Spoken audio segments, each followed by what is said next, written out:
Hey, bonjour tout le monde, je suis absolument ravie de vous retrouver aujourd'hui pour un nouveau book haul. Excusez-moi la tête, je ne sors absolument pas du lit, c'est juste mes cheveux qui sont tout simplement indomptables, je ne sais plus quoi en faire. Bref, passons. Dans ce book haul, je vais vous parler de 4 nouveaux livres. Alors, j'en ai acheté 2 et 2 autres que on m'a donné, un qu'on m'a donné et un autre que j'ai eu dans une boîte à livres, je crois. Voilà. On y va avec un premier livre que j'ai moi acheté qui me faisait très envie. La couverture, le titre déjà m'a happé. Ensuite, j'ai vu la couverture que j'ai trouvée magnifique. Et puis quand j'ai lu le résumé, eh bien, je n'ai pas pu m'empêcher de craquer. Il s'agit du livre de Kim Mitchell Richardson. C'est publié aux éditions Charleston avec la bibliothèque ambulante des Appalaches.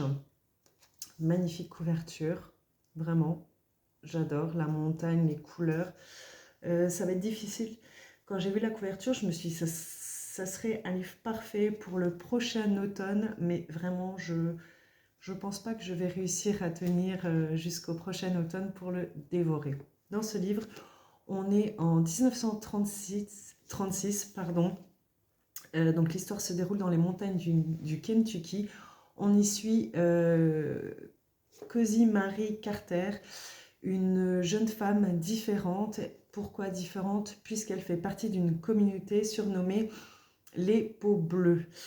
Et cette femme qui a déjà cette différence-là cumule aussi autre chose puisque son travail n'est autre qu'être libraire ambulante. Donc on voit sur sa petite mule.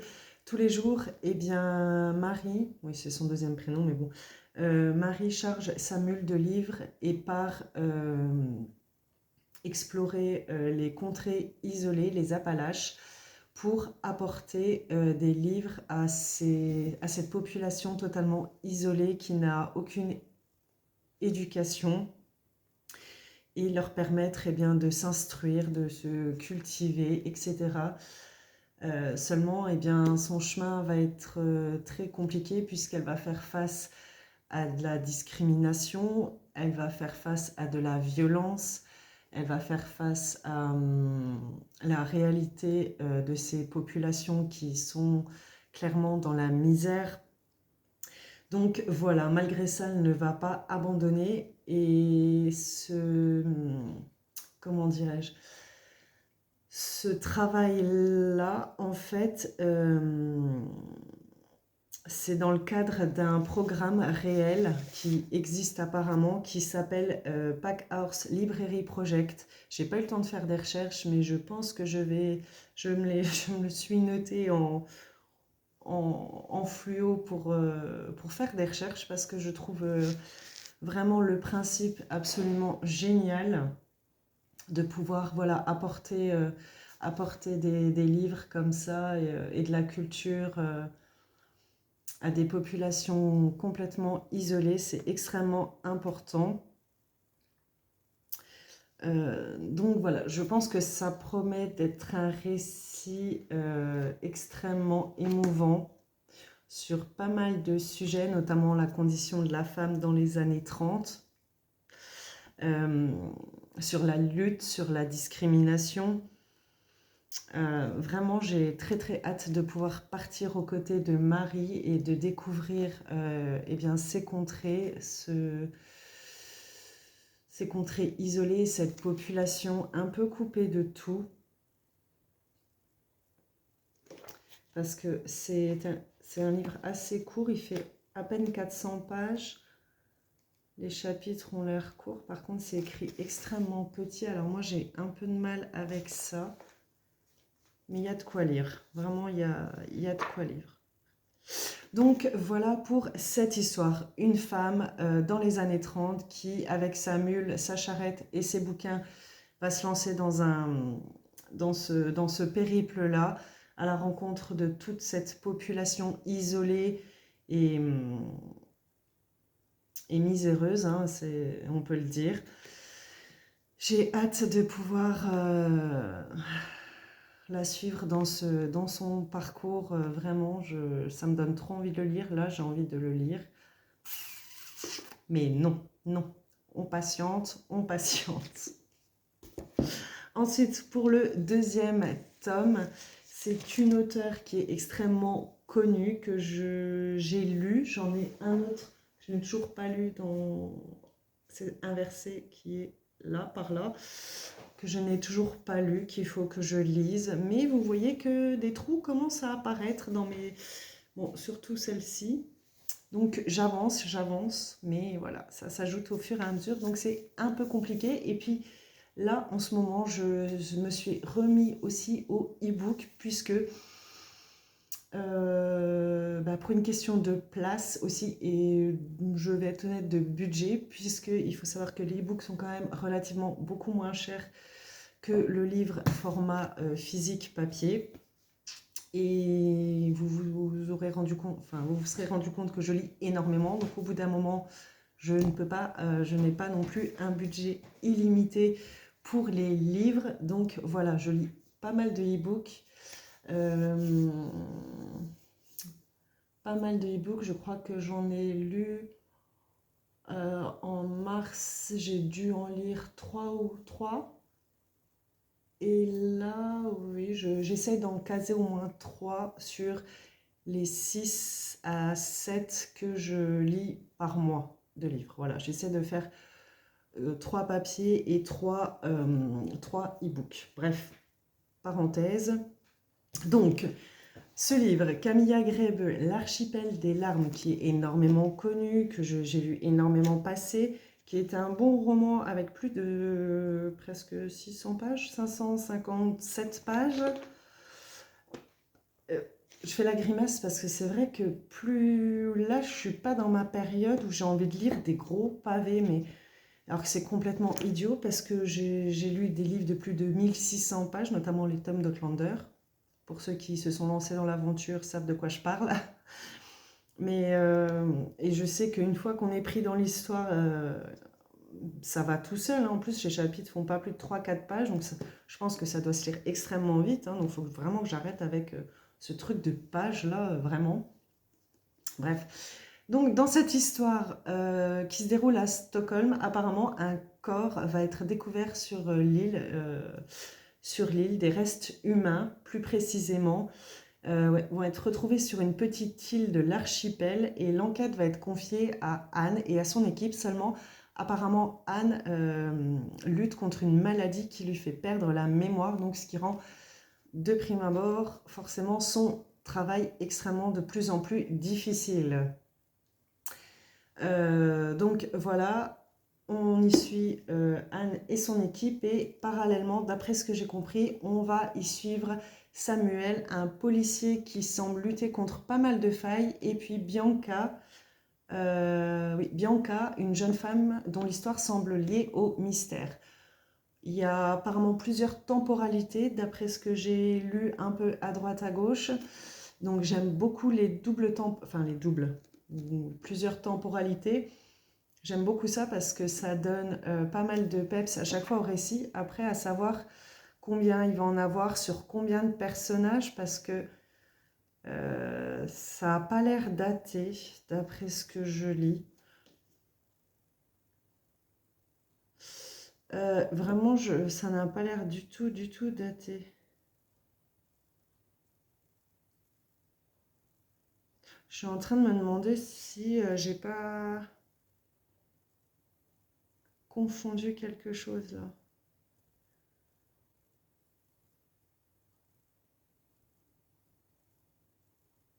Dites-moi si vous l'avez lu, s'il y a un personnage qui s'appelle Samuel. Alors parce que je fais toujours mes petits trucs là sur mon carnet. Et c'est des choses que des retours pas des retours de lecture, oui, des avis lecture que je vais piocher à droite à gauche un peu pour me faire une idée. Mais des fois, j'avoue, je fais pas gaffe, je mets un truc sur un livre alors que j'ai un autre en tête, et du coup, je tape celui que j'ai en tête, mais pas ce manque d'inattention totale. j'ai un doute. Dites-moi en commentaire s'il y a un Samuel et une Bianca dans l'histoire, parce que dans le résumé, ils ne sont pas du tout abordés. Et d'après ce que j'en lis là, et je crois que ça m'avait déjà interpellée, c'est vraiment à chaque époque, une policière se démène pour enquêter. Dites-moi en commentaire si j'ai dit des bêtises ou pas. Vraiment, dites-le moi. Bref, donc, vraiment, le pitch me tente énormément. Parce que déjà ce personnage de Anne qui perd la mémoire, ça doit être extrêmement compliqué dans le cadre de son travail. Comment est-ce qu'elle peut gérer ça? Et puis bah, toute l'enquête autour, hein, 30 ans plus tard, ouais, il y a vraiment... on traverse des décennies en compagnie de femmes hors du commun, avides de justice et déterminées à arrêter un monstre. Il n'y a pas l'air d'avoir d'homme dans cette histoire-là. Donc dites-moi, et oui, par contre, alors, ce qui me chagrine un peu, alors après, je ne sais pas si c'est grave ou pas, mais je ne vois aucun indicatif de temps. C'est-à-dire que les chapitres, voilà, 42, 43, mais par contre, on n'a aucune année de cité, parce que vous savez, des fois, il y a l'année, nanani, et on arrive à se situer. Mais là, apparemment, donc est-ce que c'est par rapport au personnage? Je ne sais pas. À voir. En tout cas, j'ai très hâte de pouvoir découvrir enfin ce livre que j'ai vu passer énormément, dont dont je lis énormément de retours positifs. Voilà pour ce livre et n'oubliez pas de me rappeler à l'ordre si je me suis totalement trompée en présentant ce livre. Je m'en excuse. Vraiment, je pense que j'ai dû cafouiller sur quelque chose, mais je ne vois pas avec lequel puisqu'il n'y a aucun autre Samuel dans les livres dont je vais vous parler. Bref. Le second est un que j'ai acheté et que je guettais de pied ferme la sortie. Il est sorti le 6 février, je l'ai acheté il y a quelques semaines avec un peu de retard, mais je l'ai eu. J'avais eu un énorme coup de cœur pour le premier tome, donc forcément que j'allais me lancer dans le tome 2. Il s'agit du livre de Laetitia Seeley avec les mystères de Byton Cove, la nuit de la disparition. La couverture est pratiquement similaire au premier tome, il est dans notre bibliothèque là-bas, sauf la couleur qui change. Là, on est sur quelque chose de très hivernal. C'est dommage, j'en ai plus en hiver. L'autre est plus automnal. Donc, est-ce que je vais attendre l'hiver prochain pour m'amuser à faire comme je fais d'habitude, à lire en fonction des saisons, des couvertures, etc. Non, je ne pense pas. Je ne pense pas du tout. Dans ce livre, on y retrouve Ruby. Vous vous souvenez, cette jeune femme étudiante qui s'était quelque peu éloignée un peu face à tout ce qui s'était passé dans le premier tome. Si vous voulez un peu savoir de quoi ça parle, n'hésitez pas à fouiller dans mes vidéos ou sur ma page Facebook. Vous retrouverez un retour lecture en écrit et un reel ou dans un vlog quelque part, c'est sûr. J'en ai parlé énormément tellement j'ai aimé. Qu'on y retrouve Ruby, pardon, qui, après les fêtes de Noël, voilà, après les vacances de Noël, va être de retour à Byton Cove et une femme va solliciter son aide à elle et à Charles plus particulièrement afin de résoudre un mystère qui date de 28 ans, celui de la disparition justement du fils de cette femme qui a disparu mystérieusement dans les bois de Williams Woods il y a 28 ans et l'enquête n'a jamais abouti à rien. Pourtant, un témoin, Gabriel, le frère cadet du disparu, qui lui soutient que ce sont les extraterrestres qui ont enlevé son frère dû à une lumière mystérieuse, bref. Alors, je dois dire que quand j'ai lu ça, je me suis dit, oula, où est-ce qu'elle va nous emmener, les extraterrestres? qu'est-ce que... Ça m'a un peu refroidi, parce que moi, les histoires d'extraterrestres, de soucoupes volantes, enfin bref, c'est pas trop mon truc. Mais bon, je pense pas m'avancer en disant que je ne pense pas que ça va aller dans cette direction-là, vu à quel point dans le tome 1, l'auteur a réussi à me surprendre dans son dénouement. Je pense qu'on va être dans quelque chose de tout autre. Bref, donc Ruby et Charles vont tenter de découvrir ce qui est arrivé à ce garçon il y a 28 ans dans cette mystérieuse forêt. Est-ce dû à des phénomènes inexpliqués, à des secrets, à des souvenirs enfouis ou pourquoi pas, petite théorie du complot. Les pistes sont très nombreuses, donc vraiment j'ai très très hâte de pouvoir me plonger dans ce second tome qui est un cozy mystery, vraiment. Le livre est assez court, il fait à peine 400 pages, les chapitres sont bien aérés, j'adore la mise en page qui est faite. Je ne sais pas si je peux vous montrer, j'en ai vu une passer. Voilà, c'est vraiment une superbe, superbe mise en page avec ces motifs de fleurs là. J'adore. Bref, voilà pour ce tome. Ensuite, on passe à un livre. J'avais fait un post sur ma page Facebook justement pour vous demander des recommandations puisque je n'ai jamais lu cet auteur. C'est dans mes objectifs de 2026 de la découvrir. Et ça va bientôt être chose faite avec ce titre, Karine Gibel avec Glen Afrique, où dans cette histoire, on y suit Léonard, un adolescent qui est très solitaire, qui est extrêmement sensible et qui grandit auprès d'une mère complètement folle et dangereuse qui ne cesse de le frapper, de le diminuer, de l'humilier, bref, vraiment. Tout ce côté-là, moi, je pense que ça va être extrêmement dur à lire, vraiment. Donc, je vais y aller parce que la suite m'intrigue.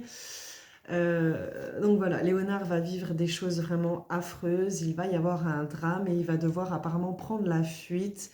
Et ses pas, voilà, on va dire ça comme ça, vont le conduire jusqu'en Écosse, dans les terres sauvages de Glen Afrique, donc en Écosse.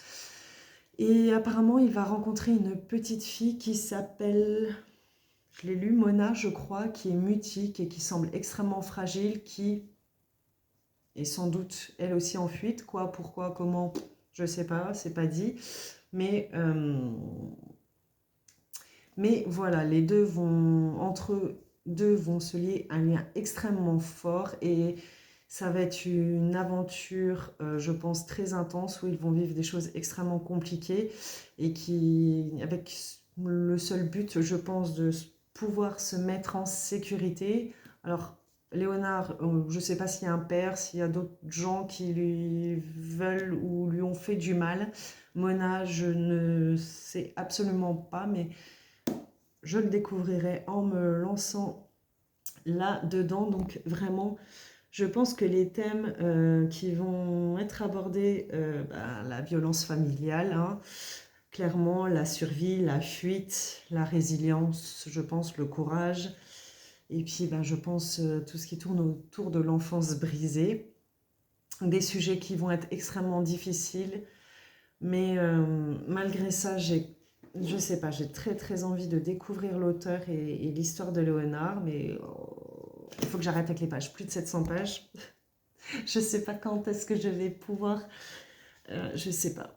Je sais pas, mais en tout cas, il me fait vraiment extrêmement envie et il revenait assez souvent dans les commentaires dans lesquels je vous demandais votre avis. Donc, voilà, j'ai quand même, j'ai super hâte de pouvoir plonger et de me faire mon avis enfin sur cet auteur. J'espère que ce book haul vous aura plu. Je ne sais plus si je vous ai dit que je vous présentais un book haul ou un vlog en début de vidéo. Vraiment, je manque de concentration, je me disperse en ce moment, c'est affreux.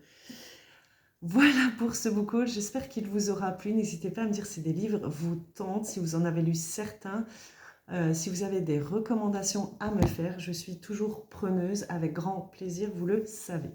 En attendant, je vous souhaite un excellent week-end et je vous dis à très très vite. Ciao, ciao.